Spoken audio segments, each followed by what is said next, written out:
Before you keep watching, if you've ever been pushed aside by someone you trusted, hit that subscribe button right now and like this video because this story is gonna hit different. Let's go. She leaned in close, so close I could smell the hairspray on her veil, and then she said it, barely above a whisper, but sharp enough to cut. Can you move to the back row? Those seats are for people who matter. I blinked once, twice. I thought I was your maid of honor, I said. She forced a tight smile, the kind that doesn't reach the eyes. Plans changed, just don't make this awkward. Guests nearby were already staring. I could feel their eyes on me like a spotlight I hadn't asked for. My face stayed calm, my hands stayed still, but inside something went very quiet. Not the sad kind of quiet, the kind of quiet that comes right before a decision. I turned around, I picked up my bag, and I walked out of that venue without looking back once. They had no idea what they just started. My name is Danielle Harper, and I'm 34 years old. I know that opening probably made you picture some dramatic, outspoken woman who thrives on confrontation. I'm the opposite. I've always been the steady one, the reliable one, the person in the background making sure everything runs smoothly while someone else takes the bow. That's been my whole life, honestly. And for a long time, I thought that was just who I was. I grew up with Olivia in a mid-sized town in Ohio. We met in 7th grade when she sat next to me in English class and asked to borrow a pencil. That was it. That was the beginning of what I genuinely believed was a forever friendship. We were inseparable through high school. We road tripped together in college, talked on the phone every Sunday for years after graduation. I knew her coffee order, her childhood fears, the name of her first crush. She knew mine. My life, if I'm being completely honest, doesn't look flashy from the outside. I work in digital marketing for a mid-sized firm. I live in a modest apartment. I don't wear designer anything, and I've never once posted a photo of a vacation on a yacht. Olivia used to joke that I was refreshingly unbothered by status. I used to laugh along. Looking back, I think that was already a warning sign I missed. When Olivia got engaged to her partner Derek, things started shifting. Derek came from money. Not old money, but new and loud money. The kind that announces itself in every room. And slowly, Olivia started collecting new friends that matched that energy. Women with expensive highlights and louder laughs, and a very specific way of looking at people like they were measuring them. I didn't fit that measurement. Still, I stayed because that's what I do. I stayed and I helped. I spent months helping Olivia plan the wedding. I researched venues. I compared florists. I personally called caterers when the original one fell through. I drove 40 minutes to help her pick out invitation paper. I was there fully, the way I had always been there for her. And I want to be real with you for a second. Many of you watching this know exactly what it feels like to be the supporting character in someone else's story. You've been the friend who shows up and helps set up, and then gets sat at the kids' table. You've been the family member who organizes everything and somehow still ends up feeling invisible at the event you basically built. You know how that specific exhaustion feels. It doesn't shout, it just slowly gets heavier. If that's you, this story is for you. Subscribe to this channel if you haven't already, because we tell stories here for exactly that person. And if someone has ever publicly made you feel like you don't matter, click that like button right now so this story finds more people who need it. 1 week before the wedding, Olivia called me. I assumed she was calling about last-minute logistics because that's all our conversations had become at that point. Quick, practical, efficient. But her voice had a different texture that night. Careful, rehearsed. I've been thinking, and I've decided to change the maid of honor situation. I didn't speak. Tara is going to do it instead. She fits better with the whole aesthetic we're going for. She paused. You understand, right? It's just a visual thing. A visual thing. I was being replaced because I didn't look right standing next to her new life. I said I understood. I told her I'd still be there to support her. And I meant it even though a part of me was screaming in a room somewhere deep inside.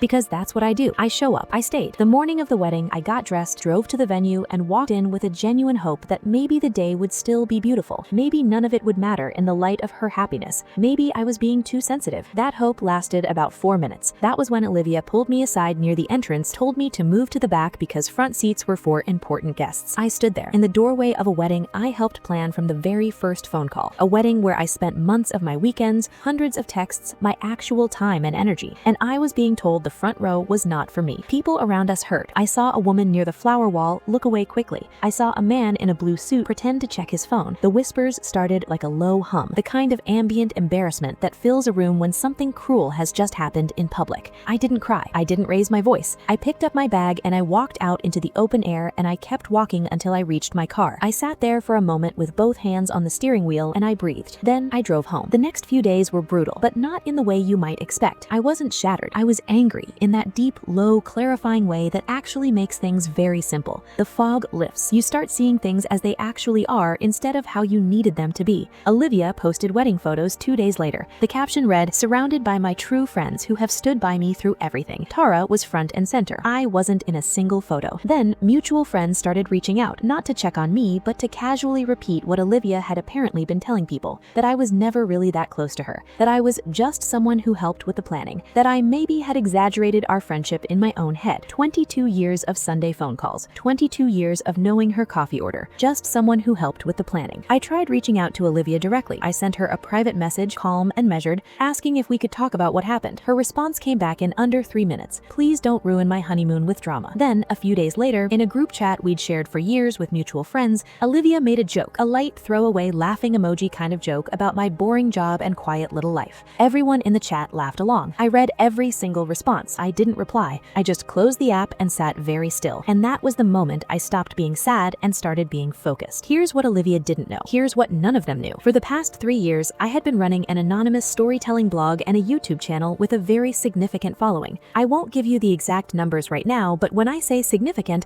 I mean the kind of numbers where brand partnerships started coming to me, the kind where I had to hire someone part-time to help manage messages. The channel focuses on real stories, betrayal, friendship, people standing up for themselves after being quietly crushed by the people closest to them. Every story is told calmly, carefully, and with enough specific detail to feel absolutely real, because they are real. Here's the part that still gets me when I think about it. Olivia used to send me clips from that channel. She would message me randomly saying, "Have you seen this? These stories are so addictive," completely unaware that she was sending me links to my own work. I would respond with something like, "Yeah, I've come across it." And then I'd put my phone face down and stare at the ceiling for a while. The irony of that had always felt private, almost funny. Now it started feeling like something else entirely. I confided in Claire, my mentor at work. Claire's one of those people who has seen enough of life to not get rattled by anything. She listened to the whole story over coffee, not interrupting, not reacting dramatically, just listening with that steady, focused attention that makes you feel like your words are being taken seriously. When she finished, she set down her cup and said, "Truth has power when you tell it calmly." She told me not to attack, not to humiliate for the sake of it, but to tell the story honestly, the way you would tell any story on the channel. Facts, details, the texture of what actually happened, and then let people respond the way people respond to truth. We spent 2 evenings organizing it together. Claire helped me make sure every detail I planned to share was factual and verifiable. Screenshots of text messages, the group chat timestamps, the public wedding post with its pointed caption. Meanwhile, Olivia was posting honeymoon photos, cobblestone streets somewhere in Europe, sunset dinners, laughing in the passenger seat of a convertible. Her comment section was full of people calling her stunning, goals, blessed. She had never seemed more untouchable. Her friends had completely moved on from the version of events where I existed. In their telling, the wedding had been perfect, and I was a ghost, maybe a little bitter ghost who had faded appropriately into the background where I belonged. They thought they had already won. I uploaded the video on a Wednesday evening. The title was carefully worded, specific enough to be recognizable to anyone who knew the situation, but not so direct that it read as a personal attack. I told the story the way I tell every story on the channel. First person, calm voice, beginning to end. No shouting, no visible anger, just the facts, laid out clearly in the order they happened. I described the wedding venue, the smell of lilies that filled the entrance hall, the sound of string music coming from somewhere inside, and then the whisper, sharp as a fingernail, telling me to move to the back because I didn't matter. I described driving home alone and sitting in my car in the parking lot of my apartment for a long time before I could make myself go inside. Screenshots appeared on screen as I spoke, text messages, the group chat joke, the wedding post caption next to a photo that confirmed the timeline. By the next morning, the comments were in the thousands. People were saying things like, "I've lived this exact story," and "The way she just walked out quietly is the most powerful thing she could have done," and "She spent months planning that wedding." Months. Someone in the comments connected the public wedding photos to the timeline in my video. They posted the link. It spread quickly, the way things do when people feel the anger of recognition. Olivia messaged me at 11:43 in the morning. "Did you post something about me?" I looked at that message for a while. I thought about 22 years. I thought about pencils borrowed in English class. I thought about Sunday phone calls and road trips and knowing someone's childhood years. I thought about being told front row seats were not for me. I typed back, "You told everyone I didn't matter. I guess now people get to hear my side." I put my phone down and went back to work. The backlash grew through the afternoon. Olivia's comment section changed. People started asking questions, the kind of specific questions that come from having read something and connected the dots. She deleted a few posts. Tara went private on her accounts. Multiple apology messages arrived from Olivia over the following days. The first one was defensive, mostly explaining herself. The second was softer. The third was longer and mentioned the word sorry several times. I read each one. I didn't respond to any of them. I didn't want revenge. I want you to understand that clearly. I didn't upload that video to destroy her. I uploaded it because the story was real and it deserved to be told, the way every story on that channel deserves to be told. Because somewhere out there, someone was sitting in their car after being publicly humiliated by someone they loved, and they needed to know that they were not invisible. Mutual Mutual friends started reaching out after a while. People who had laughed at the group chat joke. A few of them apologized. Some offered context I didn't ask for. I was polite to all of them, and I kept my distance. I never revealed my identity publicly. The channel stayed anonymous. The control of the narrative stayed mine. What I will tell you is this. The morning of that wedding, I walked out of a venue feeling like the most invisible person in a room full of people I had helped bring together. I drove home with the weight of 22 years dissolving in real time,